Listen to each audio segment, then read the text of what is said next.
여러분 안녕하세요. 나연수 목사입니다. 요한계시록 바르게 읽기 8번째 시간으로서요. 심판과 성도에 관한 환상이란 제목으로 함께 말씀을 나누겠습니다. 요한계시록에서 심판에 대한 내용이 상당히 많은 분량으로 나와 있는데 그 중에서도 7인과 7나팔에 대한 이야기를 오늘 다뤄보려고 합니다. 분량이 상당히 많기 때문에 이 영상에서 자세하게 담을 수는 없어서요. 여러분들 교환에 자세한 내용과 해석들을 적어 놓았습니다. 상당 부분 교환을 참고해 주시면 좋겠고요. 이 영상에서는 중요한 핵심 부분들만 간략하게 짚고 넘어가는 정도로 하도록 하겠습니다. 7인과 7나팔 심판을 우리가 해석하기 전에 이 심판들이 진행되기에 앞서 나왔던 이야기들을 우리가 다시 한번 확인해 볼 필요가 있습니다. 우리가 심판하면 굉장히 부정적이거나 두려운 내용으로만 우리가 이해하기 쉬운데요. 이 본격적인 심판에 앞서서 어떤 배경이 있었는지를 확인하면 이 심판이 어떤 성격을 가지고 있는지를 큰 그림 안에서 규정할 수 있기 때문에 굉장히 중요한 작업이라고 할 수 있습니다. 여러분들 지난 시간에 사도 요한이 그러니까 봉인된 두루마리를 보았을 때 그것을 열고 집행할 사람이 없어서 크게 울었다라고 했던 그 장면을 기억하실 겁니다. 요한이 그냥 운 것도 아니고 크게 엉엉 울었다라는 말씀을 드렸었죠. 왜 울었나요? 그 심판과 구원이 적혀 있는 두루마리를 알 수도 없고 집행할 수도 없을 수 있겠다. 이런 생각이 들었기 때문이었다라고 했습니다. 그런 요한의 태도를 보면 사도 요한은 분명 이 두루마리 심판이 하루속히 집행되어야 한다라고 간절히 바랬다. 우리가 이것을 알 수가 있겠죠. 그러니까 이 심판이 집행되는 것, 하나님의 심판이 이루어지는 것을 간절히 갈망했다는 것입니다. 그러니까 7인과 그로부터 이어지는 나팔, 그리고 이후에 나오는 대접에 대한 심판까지 그 모든 심판들이 하나님의 보좌로부터 시작이 되는데 사도 요한이 간절히 기다렸던 그런 심판들이었다는 것입니다. 그러니까 그 심판들을 우리가 해석하는 데 있어서 성도라고 한다면 거기에 대한 하나님의 심판에 대해서 두려움을 가지는 것은 마땅하겠지만 근본적으로 그 심판을 대하는 성도의 자세는 소망과 간절한 기대가 되어야 한다는 것을 우리가 전제하고 이 해석들을 하나하나씩 구체적으로 볼 수 있어야 된다는 것이죠. 이것이 매우 중요합니다. 그리고 또 한 가지 중요한 것이 있죠. 봉인을 떼시는 분이 누구이십니까? 예수님이십니다. 심판과 구원의 내용을 구체적으로 계시하시며 그것을 집행하시는 분으로서 주도적인 역할을 하시는 분이 바로 우리 예수님이시라는 거죠. 우리 예수님 어떤 분이십니까? 자기 백성을 위하여 사람이 되시고 죽으시기까지 하셨으며 다시 살아나셔서 이 땅을 친히 다스리고 계신 분이십니다. 그런 분께서 심판의 집행자로 계신다는 것, 심판을 나타내시고 집행하시는 분으로서 함께 계신다는 것, 우리에게는 너무나 큰 복음의 소식이지요.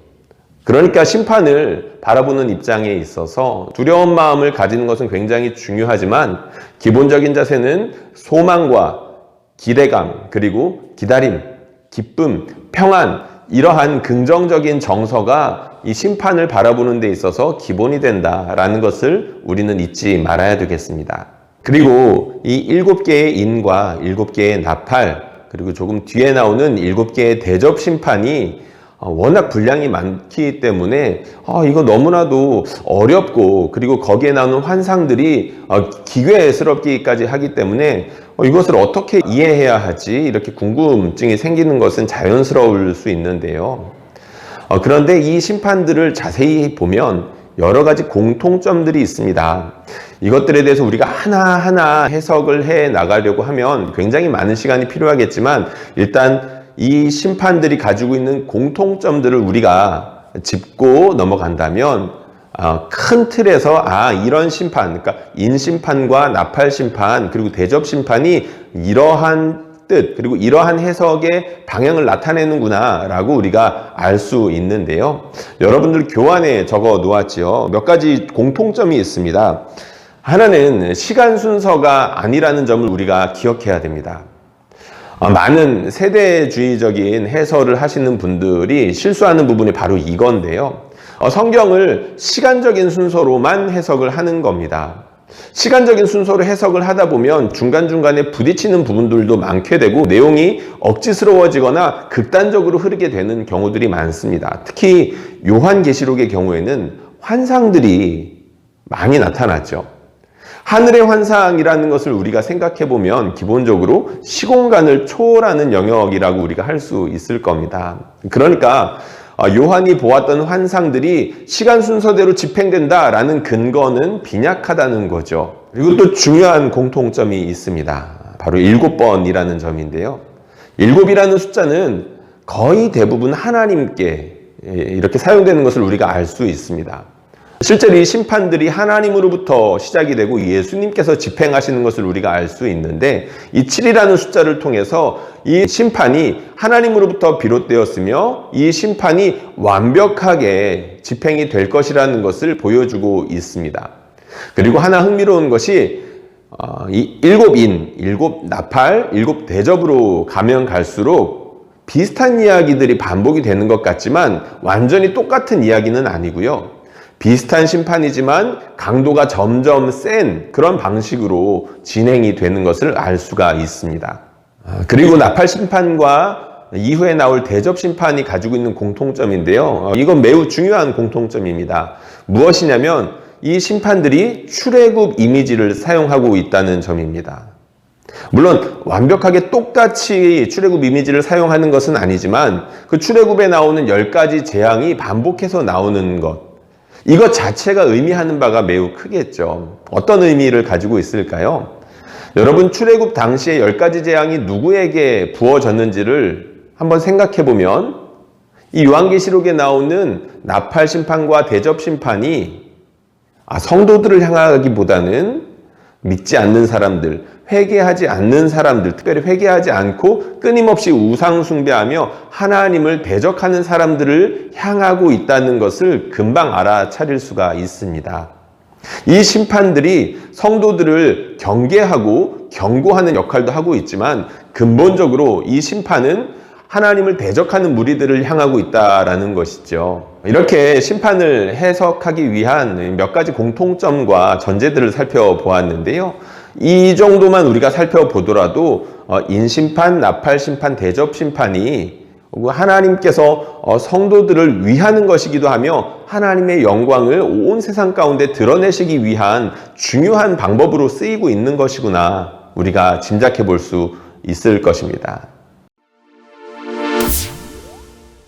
먼저 첫 번째 심판인 7개의 봉인을 떼는 그 심판을 우리가 살펴볼 건데요. 이 봉인 심판과 그리고 나팔 심판에 있어서 공통점이 있습니다. 그것은 앞부분에 먼저 4가지 심판이 등장을 한다는 것인데요. 4번의 인을 떼는 그런 심판이 나오고 나팔 역시 4번의 나팔을 불면서 심판이 진행되는 것을 볼 수가 있습니다. 그러니까 4+3의 형식, 이런 형식을 가지고 있다는 것이죠. 이건 역시 의미하는 바가 있습니다. 4라는 숫자, 전방위적이면서 하나님의 심판이 모두를 향하고 있다. 혹은 하나님을 대적하는 모든 사람들이 피할 수 없다라는 것을 보여주고 있다는 것인데요.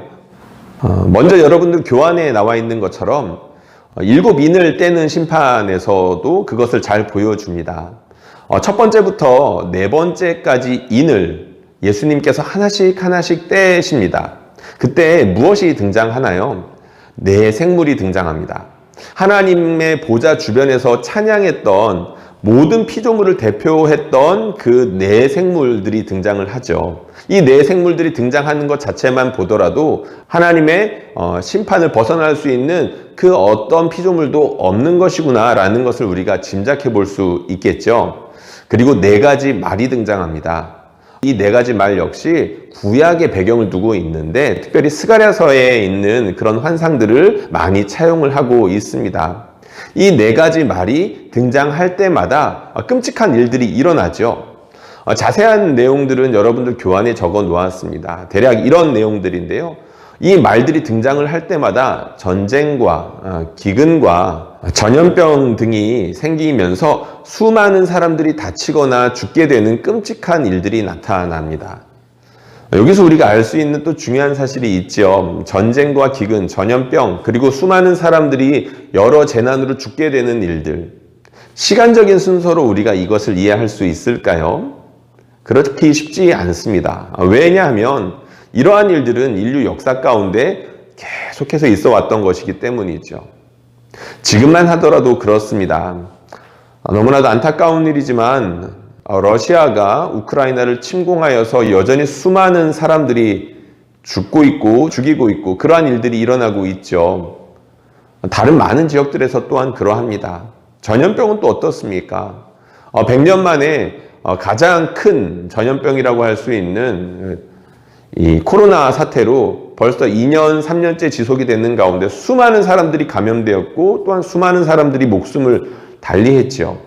이러한 일들이 역사 내내 반복되어 왔었는데 우리 하나님께서는 이러한 큰 일들, 특별히 재난을 통하여서 이 땅 가운데 경고하고 있다는 것을 사도 요한이 보여주고 있습니다. 로마 시대에나 지금에나 이러한 재난들이 계속해서 일어나고 있는데 이런 모든 재난들의 최고 정점의 주권을 누가 가지고 있느냐? 하나님께서 가지고 계신다는 것을 분명하게 말하고 있는 것이죠. 물론 이 지점이 많은 사람들의 마음을 어렵게 합니다. 하나님은 선하신 분이신데 어떻게 이렇게 사람들을 심판할 수 있느냐라는 것이죠. 여기에 대해서 원론적인 답변은 이렇습니다. 하나님을 떠난 이 세상, 죄로 말미암아 부패하고 타락하여서 언제 멸망해도 이상하지 않을 그것이 바로 우리가 살고 있는 세상이죠. 그러나 하나님께서 진노 중에도 긍휼을 잃지 않으시기 때문에 이 땅을 유지하시고 붙잡고 계시기 때문에 우리가 살아가고 있는 것 아니겠습니까? 근데 요한계시록 가운데 그리고 성경 전체 가운데 한시라도 놓치고 있지 않은 중요한 사실, 하나님의 심판은 이 땅 가운데서 이미 진행되고 있다는 것입니다. 이러한 심판들이 진행되고 있을 때 사람들이 보여야 하는 마땅한 반응은 무엇일까요? 하나님을 기억하는 것입니다. 죽음이라는 것은 하나님을 기억하게 할 수 있는 강력한 원인을 제공해 줍니다. 그럼에도 불구하고 많은 사람들이 수많은 사람들의 죽음을 보면서도 그리고 자신 역시 언젠가는 죽게 될 거라는 것을 이 너무나도 분명한 사실을 직면하고 있으면서도 하나님을 기억하지 못하면서 살아가는데요. 안타까운 일이죠. 근데 사도 요한 역시 거기에 대해서 분명하게 경고하고 있고요. 이미 다 알고 있다는 것을 우리가 이 말씀들을 통해서 확인할 수가 있습니다. 이렇게 네 가지 심판이 진행되고 난 이후에 다섯 번째 인을 뗐을 때 의외의 일들이 나타납니다. 계속해서 심판이 집행되는 중에 갑자기 복음으로 말미암아 예수님의 복음을 증거하다가 순교당한 사람들이 나타나죠. 제단 곁에 있었다라고 합니다. 아마 하나님의 성전을 배경으로 사도 요한이 환상을 보고 있었구나라는 것을 알 수 있는데요. 그 제단 밑에 있던 순교자들이 하나님께 기도합니다. 언제까지 우리가 기다려야 됩니까? 하나님께서 이 심판을 그러니까 언제 완성시켜 주시겠습니까? 라고 탄원하는 거죠. 억울함이 배어 있는 것이기도 하고요. 하나님께서 이루시는 심판과 구원을 갈망하는 것이라고 할 수 있을 것입니다. 이 땅 가운데에서 눈에 보이는 이 세상 가운데 주를 위하여 주의 복음을 위하여 살아가는 것은 억울한 일을 동반할 수밖에 없겠죠. 고난당하고 그리고 극단적으로는 순교할 수도 있다고 우리가 다 알고 있습니다. 이미 역사 가운데 수많은 사람들이 있었고 지금도 그러하죠. 억울한 것입니다. 하나님께서 그 피를 신원해 달라고 자신들의 피를 신원해 달라고 기도하고 있는 것이죠. 강력한 기도가 아닐 수 없습니다. 우리 예수님께서 대답해 주시죠. 그 대답을 제가 한번 읽어 보겠습니다. 다섯째 인을 떼실 때 내가 보니 하나님의 말씀과 그들이 가진 증거로 말미암아 죽임을 당한 영혼들이 제단 아래에 있어 큰 소리로 불러 이르되 거룩하고 참되신 대주제여 땅에 거하는 자들을 심판하여 우리 피를 갚아주지 아니하시기를 어느 때까지 하시려 하나이까 하니 각각 그들에게 흰 두루마리를 주시며 이르시되 아직 잠시 동안 쉬되 그들의 동무종들과 형제들도 자기처럼 죽임을 당하여 그 수가 차기까지 하라 하시더라. 아멘. 예수님께서 기다리라 라고 말씀해 주셨습니다. 이 땅의 교회들이, 이 땅에 남아있는 성도들이 당해야 될 고난이 아직 남아있다는 것을 말씀해 주고 계시죠. 성도들에게 고난이 있다라는 것은 구약 성경부터 신약에 있는 끝까지에 있는 모든 하나님의 말씀이 일관되게 말하고 있는 바입니다. 예수님이 오실 때까지 우리는 그것을 피할 수 없겠죠. 정도의 차이만 있을 것입니다. 예수님께서 그런데 조금 기다려라 라고 말씀해 주셨습니다. 그리고 여섯 번째 인이 떼어집니다. 이때 어떤 일이 일어나나요? 하늘에 있는 천체들이 흔들리기 시작하면서 전 지구적인 혹은 우주적인 심판이 진행된다는 것을 감지할 수 있습니다. 그 심판이 너무나도 크고 두려워서 많은 사람들이 두려워하고 있는 것을 알 수가 있죠. 이렇게 두려워 떨면서 말합니다. 그들의 진노의 큰 날이 이르렀으니 누가 능히 서리요. 하나님의 심판 앞에 누가 이것을 견디며 감당해낼 수 있겠냐라고 두려워하면서 스스로 벌벌 떨고 있더라는 것입니다. 누가 능히 서리요. 이 말이 있고 난 뒤에 곧바로 7장이 시작이 됩니다. 첫 번째 인부터 여섯 번째 인까지 계속해서 인을 떼다가 갑자기 중간에 멈추는 장면이 나오는 거죠. 일곱 번째 인을 떼야 할 차례에 갑자기 다른 환상이 등장을 합니다. 그게 바로 7장인데요. 무엇이 등장하나요? 제가 읽어보겠습니다. 이 일 후에 내가 내 천사가 땅 내 모퉁이에 선 것을 보니 땅의 사방의 바람을 붙잡아 바람으로 하여금 땅에나 바다에나 각종 나무에 불지 못하게 하더라. 또 봄에 다른 천사가 살아계신 하나님의 인을 가지고 해돋는 데로부터 올라와서 땅과 바다를 해롭게 할 권세를 받은 네 천사를 향하여 큰 소리로 외쳐 이르되 우리가 우리 하나님의 종들의 이마에 인치기까지 땅이나 바다나 나무들을 해하지 말라 하더라. 아멘. 천사들이 등장하는데요. 이 천사들이 하나님의 종들의 이마에 인을 치기까지 잠깐 멈춰 있으라 라고 그렇게 심판을 집행하는 천사들에게 말하고 있었습니다. 갑자기 왜 이런 그림이 나올까요? 하나님의 심판, 특별히 여섯 번째 인을 뗐을 때 온 우주적인 심판이 이르렀던 그 순간에 보여주었던 환상이다. 우리가 이것을 놓치면 안 되겠습니다. 하나님께서 온 세상을 심판하시는데 그 가운데에서 하나님의 성도들을 보호하신다라는 것을 보여주고 있는 것이죠. 인을 친다. 당시 고대근동의 사회 가운데에서 이마나 귀에 인을 치거나 구멍을 뚫는 것, 소유를 뜻하는 행위 아니겠습니까? 종으로 삼는다, 노예로 삼는다라는 것을 뜻하겠죠. 하나님께서 자기 백성들을 확실하게 소유하시고 지키신다는 것을 이렇게 표현했던 것입니다. 그런데 그 이마에 인치는 숫자가 몇이나 되나요? 14만 4천 명이 등장합니다. 논란의 숫자죠. 왜 하필이면 14만 4천인가요? 제가 이 요한계시록 강의 초반부에 10일을 설명하면서 한번 이야기를 했던 것 같습니다. 열둘과 1000을 곱한 숫자가 14만 4천인데요. 신약의 12, 구약의 12, 그리고 하나님의 온전한 백성을 뜻하는 1000. 그러니까 온전함이라는 숫자를 갖다가 붙여서 하나님의 모든 백성의 총합이라는 것을 이렇게 표현하고 있는 것입니다. 그런데 이 14만 4천을 그냥 14만 4천이 되는 게 아니라 각 지파의 인구를 계수하는 것처럼 세고 있습니다.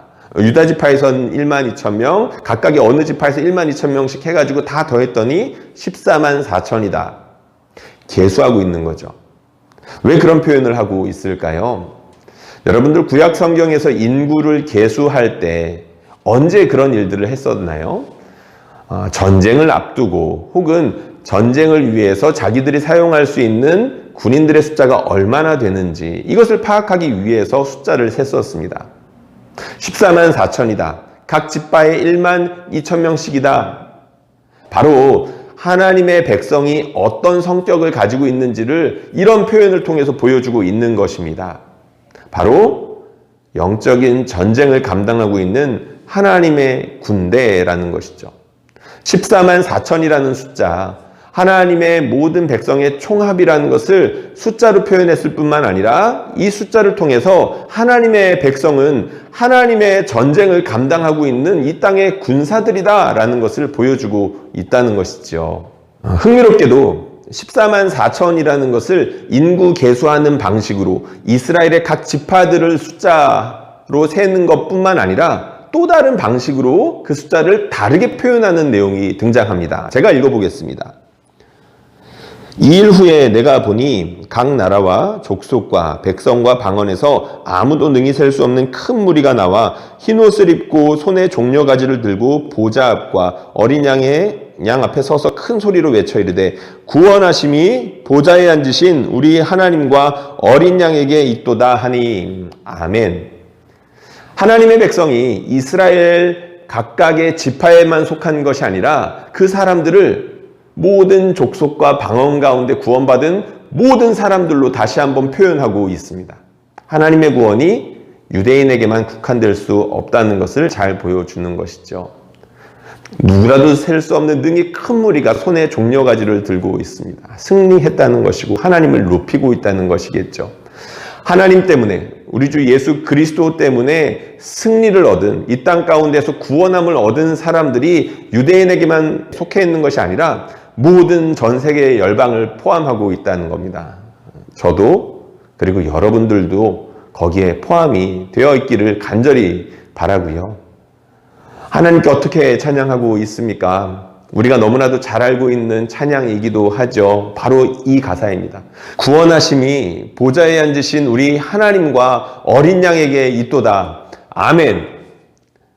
하나님으로 말미암아 승리한 백성들, 우리 주 예수 그리스도로 말미암아 구원함을 얻은 백성들이 이렇게 찬양하고 있는 겁니다.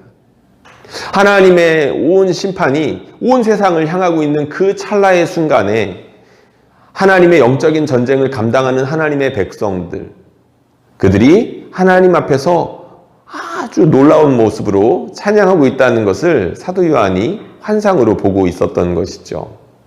일곱 교회에 이것을 보여주고 있었던 겁니다.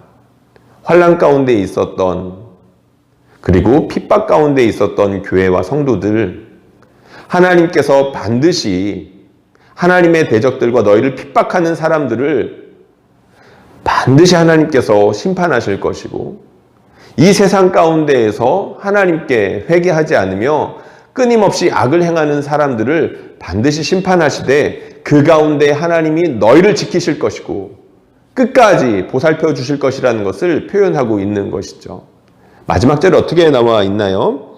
이는 보좌 가운데 계신 어린 양이 그들의 목자가 되사 생명수 샘으로 인도하시고 하나님께서 그들의 눈에서 모든 눈물을 씻어 주실 것이라. 아멘. 우리 주님께서 친히 목자 되셔서 구원을 완성하시기까지 인도해 주실 것이며 그 눈물을 닦아 주신다라고 표현하고 있습니다. 예수님을 믿다 보면 웃을 일만 있으면 좋겠지만 그렇지 않지요. 나 때문에, 그리고 다른 사람을 위해서 눈물을 흘려야 할 일들이 참 많습니다. 그런데 우리 주님이 그 눈물 다 닦아 주실 것이라고 말씀하고 있습니다. 그저 눈물만 닦아 주실까요? 위로해 주시는 것만으로도 참으로 좋겠지만 그 이상이겠죠. 눈물을 흘리게 했던 그 모든 근원들 다 해결해 주시겠다는 의미 아니겠습니까? 하나님의 무시무시한 심판이 이루어지는 가운데 하나님의 성도들이 어떻게 보호하심을 받고 있으며 어떻게 하나님께서 끝까지 구원해 주실 것인지를 이 7장에서 잘 보여주고 있었습니다.